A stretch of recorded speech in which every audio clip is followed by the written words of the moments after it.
In today's video, I'm going to be doing a guide on the new Paladins champion Ray. I'm going to be going over her abilities, talents, builds, items, general tips, pros and cons, and then some final thoughts at the end. Starting off with Ray's weapon attacks, known as Sigil. These are magical blasts that deal 450 damage every 1.7 seconds. Her one, known as Chain Heal. This is a heal that bounces between the initial ally you heal and then up to 4 more allies. Each bounce does 520 health. As you can see here, it's only healing the Fernando because I'm the only one stood next to him, but if there was an ally over in the corner, it would bounce to them as well. Moving on to her 3, which is Spirit Link. This ability links you to an ally or an enemy. When linking to an ally, you heal them for 50 and grant them a 0.5 ultimate charge every 1 second. If you're linked to an ally, when you use your chain heal, the linked ally will take 30% more healing. When linked to an enemy, you deal 50 damage every 0.75 seconds and you reduce their movement speed by 10%. Ray's 3, known as Envelop, produces the maximum damage you take to 275 per instance of damage. It increases the movement speed by 40% and the jump height by 50%. When you're linked to an ally, these buffs occur to the linked ally as well. The duration for this lasts for 3 seconds. As you can see here, the effects will happen without being linked to an ally, so you don't need to be linked, but just be cautious when you use this ability because it does have a 14-second cooldown.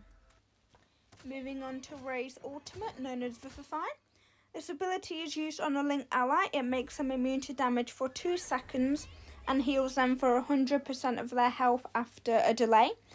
Just be aware that this ultimate can be affected by cauterize, so it won't always heal your linked target for 100% health. You can use this ability on yourself to make yourself immune and get the heal off, but just be aware if you are not linked to that ally, they will not get the effects of it. Okay, so now moving on to talents and builds. The first talent that you're going to get at level 1 is called Extension. This increases the range that Chain Heal bounces by 40%. I've made each build for each talent, which works best for me. You can change it up to your personal preference. The best cards that work for me for this talent is Refreshing Break, because it grants ultimate charge for every player that the Chain Heal goes to. So this isn't with your Spirit Link, so it doesn't just go to one person, it is every ally that Chain Heal hits. I'm not going to say the other one because I know I won't be able to say it right. I'll just call it El Prayer. This gives reload speed to also every player hit by a Chain Heal. Moving on to the other healing talent, which you get at level 8. This talent increases the cooldown of Spirit Link to 6 seconds and it only lasts for 2 seconds, but all the effects are tripled. Now these are the cards that work best for this build. I have tested this. I'm pretty sure the cards do stack with the talent. Correct me if I'm wrong. But with the cards Enveloping Magic and Spring to Action, if you're linked to a ally with this talent, the cards will stack on them, so they'll take reduced damage and they'll also heal for more. And that's really good, saying that the effects are also tripled as well. Moving on to the talent you get at level 2, which is known as Restraint. This talent means whenever you're linked to an enemy, not an ally, you prevent them from healing. I think these builds go really good with the talent, and even if you're going for a damage build in general, the cards that do really well for this is Midnight Stroll, because it reduces the damage that enemies do to you when you're linked to them. We have Threat and Subject, because it increases the speed when you get kills or eliminations. Enveloping Magic, because it stacks with Midnight Stroll, because it reduces the damage from that enemy. So I've just made some quick little cards These aren't really supposed to be put in like full builds. These are just some cards that are good if you have like an extra space. You can just like put the ones in that you need. For the healing cards, it's quite simple. I don't really need to go over any of the cards. It's quite easy to understand. So with a hybrid build, I think some of the good ones in here is probably Ico Forces. This is good as you can be in a fight, you can be taking damage, and you can be taking reduced damage in this fight whilst also healing your allies. Another good one for this is Magic in the Blood. This means when hitting an enemy, it reduces the cooldown of your main heal, which is your chain heal. So that's really good in team fights and obviously a hybrid build because you're damaging enemies while also supporting and healing your team. Another good card when using a hybrid build is Future Generations. What this card means is when you take a certain amount of damage depending on how many points you put into the card, it has no cooldown on your chain heal, so you can just be spamming them chain heals. This is situational though, because if you're going to be near your tank or anyone that you're trying to heal, you might be behind them, so you're not going to be really taking the damage, so this one is very situational. Moving on to the damage build, I think this one is strictly good for damage. Obviously, if you want to go for a more damage build, you're going to want to put more of them hybrid cards in. But this one, just for damage only, is, I think, really good. It's called Desperate Defense. This is good as when you're using your envelop, you also heal. So you're getting that heal off while also taking reduced damage. So that combines really well together in fights. I'm going to be going over some items you're going to want to get in-game if you're going for a healing build. You're going to want to go Haven, so you're taking reduced damage, so you're staying alive to help your team. You're going to want to get Chronos to get your abilities up more often. The same with Morale Boost, you're wanting to get this to get your ultimate up more often, so you have that heal and immunity to help your allies. You can get Nimble to get some extra movement speed, and then Resilience to again stay alive more longer, so if you get stunned or anything or slowed, anything like that, it will obviously reduce that to help you stay alive. If you're going for a more damage build, you would want to get some Cauterize, as this reduces the healing to the enemy that you hit with your weapon shots. This is good with your talent Restraint, as obviously then you will have two sources of Cauterize basically. You'd also want to get Death Hands because it's meaning you have your weapon shots more often, so you're dealing more damage more often. Chronos to get maybe envelop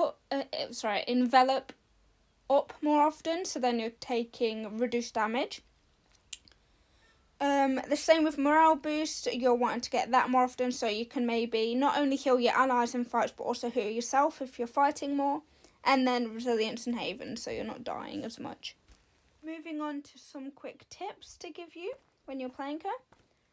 Use your envelop to jump and move around better to reach your allies. So say for example, if there was a wall right where my aim button is in the middle now, if I can't heal the Falana through the wall, so if I use my envelop and jump over, I'm able to reach him and heal them. Obviously, do be aware because this ability does have a really long cooldown, but please use it to your advantage. A quick mention with healing through walls with your Spirit Link. Once you get your Spirit Link onto an ally, you can use this through walls, but eventually it will fade because obviously there's a barrier blocking the way. Another thing, please don't be afraid when people are trying to flank you or say if a damage is coming at you. Just link to them, use your envelop and start shooting them. I've most likely win all the fights. It's hilarious. Just don't be afraid, okay?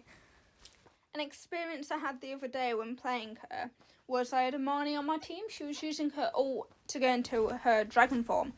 When her actual play form, so not her dragon, when she's controlling it, a Koga came and ulted to her. I used my Spirit Link to link onto her and used my ult, so it made her immune to Koga's ult and healed her for the reduced damage, and then I ended up killing the Koga. So always use your ult to save your allies. It's things like that you can use it in. And even if you're using your tank and even if they get ulted like a Drogo's, use your ult onto him because it makes him immune and it will heal them. Moving on to pros and cons, I'm going to be starting with pros first. Ray has a great sustain. You wouldn't really think this because she has no direct escape, but because of the buffs, because of her healing, and because of that reduced damage and movement speed, she is really hard to kill. She has good damage, she buffs her allies, and she is a great solo healer. With her cons, Ray does have a bigger character design than most healers, or just characters in general, so she is quite easy to hit. So say for example you're more likely to hit, I don't know, an Aura or a Fernando because they are bigger because they're a tank, then you are more likely to hit a Willow and a Maeve because they're much smaller. Even though she isn't easy to take down, she doesn't have a direct escape, so that is a downfall on her. Her heal isn't always accurate because it doesn't always heal like the person you want to heal. It kind of just bounces between someone who you don't even need to heal. She has ultimate delay, so this can be an issue, so you need to be prepared for that. She is a busy character. What I mean by this is that you're always looking to do something, so you're always wanting to heal, you're always wanting to link to a target or do damage. This isn't necessarily a con, but it is if this isn't your type of playstyle. And typically she is a bad group healer. This isn't always the case if you actually have a good team that knows what they're doing, or if your team is grouped, because then she is able to be really good. But she's not very good in areas where, say if you have like a Ceres or Grover who can give out big heals in a group all at once. So what I think about this character overall is, honestly, I love her. I'm definitely going to be playing her a lot. I think she is better as a secondary healer more than like just a one solo healer, because her main heal doesn't really do much, especially when it doesn't really go to the target you want to. Like say if I have a Fernando on 500 HP, I'll use my chain heal to bounce them even with my spirit link to him for that 30% reduced healing, and it still won't do enough he'll probably die in the process. I think if you're wanting to go for a more area healer build, you're wanting to go with a talent extension. If you're going to go with a solo healer build, then go for focus, and obviously you already know if you want to go for the damage, go for the restraint talent. In the sense of actually healing, I don't think she's the best, but she is the best support on giving buffs and helping out allies with reload speed and ultimate charge and all that lot. I think she's really good for that, just not necessarily for healing. I think Hi-Rez or whoever's in control, I think they will nerf her a lot, even though I think she needs a buff, in my opinion. Not on anything. I just think she needs a buff on her main heal. That's all. Nothing else. Everything else is kind of a bit OP. But that's just my opinion. That is the end of the guide. I hope it helped a few people. If you have any questions, just comment them in the comments below and I'll try and answer them. I do hope you enjoyed the video, and thanks for watching.